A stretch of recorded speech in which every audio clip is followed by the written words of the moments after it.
E aí galera, eu sou o Daniel e esse aqui é o Dani Ideias.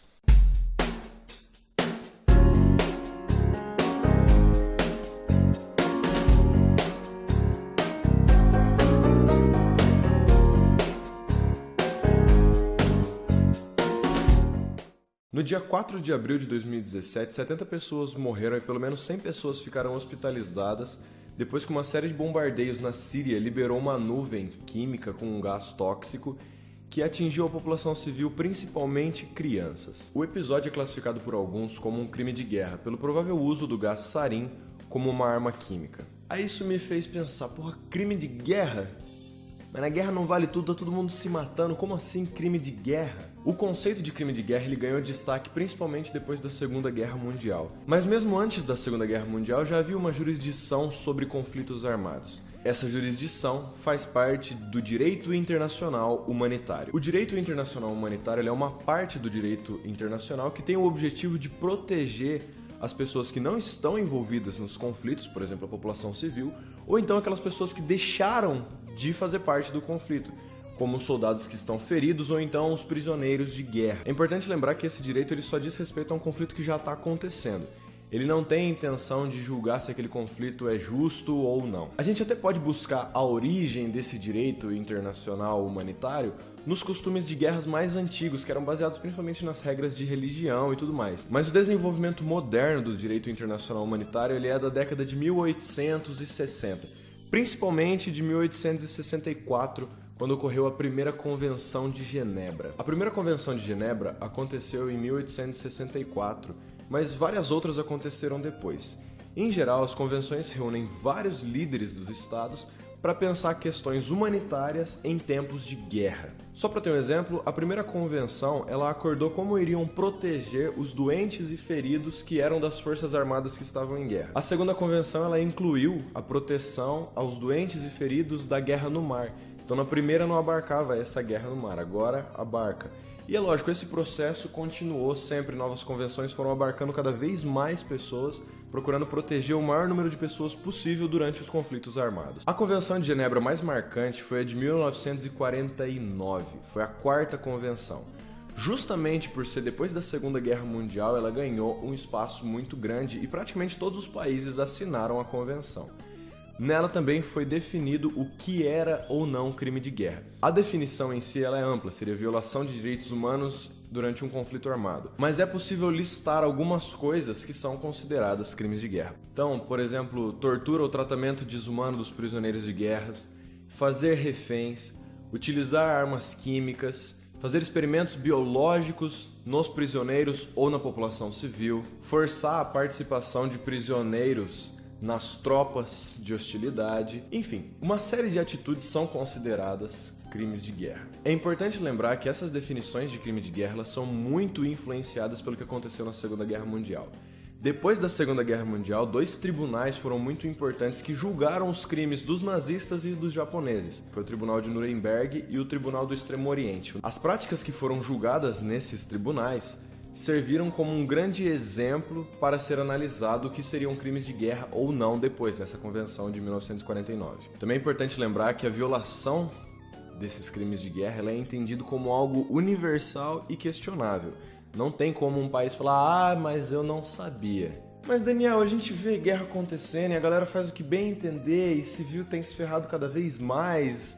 Afinal de contas, funcionam esses mecanismos do direito internacional para impedir esses crimes de guerra?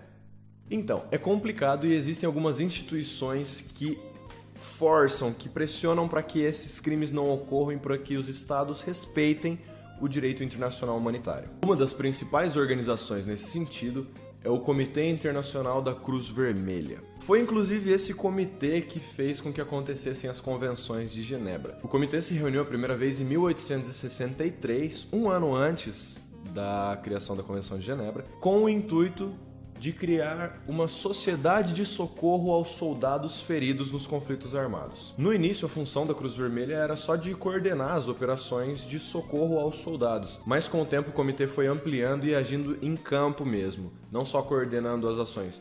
Porque era importante ter uma força neutra em meio ao conflito, que pudesse tratar de soldados tanto de um lado quanto de outro de maneira igualitária. Na Primeira Guerra Mundial, a Cruz Vermelha teve um papel muito importante. Ela conseguiu restabelecer a ligação entre prisioneiros de guerra e os seus familiares, para eles manterem contato, saber que tá tudo jóia na medida do possível. Conseguiu também fazer com que os países que estavam em guerra renunciassem o uso do gás mostarda. E ainda conseguiu um corpo de voluntários para dirigir as ambulâncias durante os conflitos, para socorrer os soldados e os civis que tinham se ferido em bombardeio e demais hostilidades. Depois da Primeira Guerra Mundial, a Cruz Vermelha ela se ampliou e ela foi para além da Europa, indo para, por exemplo, aqui a América do Sul. E ela também tentou criar acordos entre os países no intuito de proteger os civis, porque as convenções de Genebra anteriores não tinham falado sobre os civis especificamente. Mas, infelizmente, os acordos não foram possíveis de serem feitos porque começou a Segunda Guerra Mundial. Na Segunda Guerra Mundial, a Cruz Vermelha ampliou bastante o seu papel. Ajudou civis e prisioneiros de guerra de todos os lados e atingiu praticamente todo o globo. Porém, também a Segunda Guerra Mundial mostrou o fracasso da Cruz Vermelha em proteger as vítimas do Holocausto. Segundo o próprio comitê da Cruz Vermelha, a falta de bases legais limitou a ação dela, não sendo possível que ela tivesse uma ação concreta ou pudesse se pronunciar. Ficou a cargo dos delegados individuais da Cruz Vermelha tentar fazer o que dava para proteger as vítimas do Holocausto. O Comitê da Cruz Vermelha ele continua ainda hoje a exigir dos governos um fortalecimento do direito internacional humanitário e o cumprimento a ele, mas é sempre muito complicado fazer com que essas ações sejam efetivas. Mesmo que tenham havido avanços no sentido de cumprimento e fortalecimento do direito internacional humanitário, ainda hoje muitos civis sofrem com os conflitos armados. É importante lembrar que todo Estado tem a obrigação de educar sua população e principalmente suas forças armadas quanto ao direito internacional e aos crimes de guerra. Mas isso nem sempre acontece. De qualquer forma, a responsabilidade pelos crimes de guerra é normalmente do general, dos cargos superiores que comandam as tropas. E é a própria jurisdição nacional que deve julgar e processar os crimes de guerra. Caso não faça, aí a jurisdição internacional tem que agir. E nós, o que nós podemos fazer? É sempre muito complicado pensar em uma ação efetiva que um indivíduo consegue fazer. Mas, na medida do possível, nós devemos principalmente educar a população para que ela saiba da existência do direito internacional humanitário e do que são os crimes de guerra. E claro, forçar as instituições e aquelas pessoas que comandam as instituições para que essas regras sejam cumpridas. Talvez isso não resolva o problema de uma vez, mas quanto mais pessoas debatendo sobre isso, mais provável é de que aqueles que têm o poder façam alguma coisa para impedir essas violações dos direitos humanos.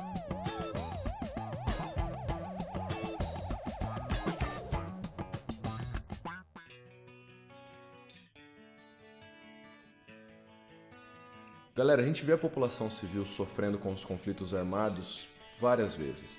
Aquela criança que morreu fugindo na Síria e aquela outra criança que apareceu toda ensanguentada são bons exemplos disso.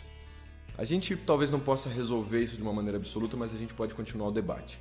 Então, se você quer continuar o debate, use, por favor, os espaços dos comentários aqui. Se você quer me corrigir também sobre alguma informação que eu coloquei equivocado, fica à vontade, vamos ampliar essa discussão. Se você gostou do vídeo, você deixa aquele like e se você quer acompanhar o meu trabalho, você se inscreve no canal. Muito obrigado, um beijo no coração e um aperto de mão sincero. Valeu!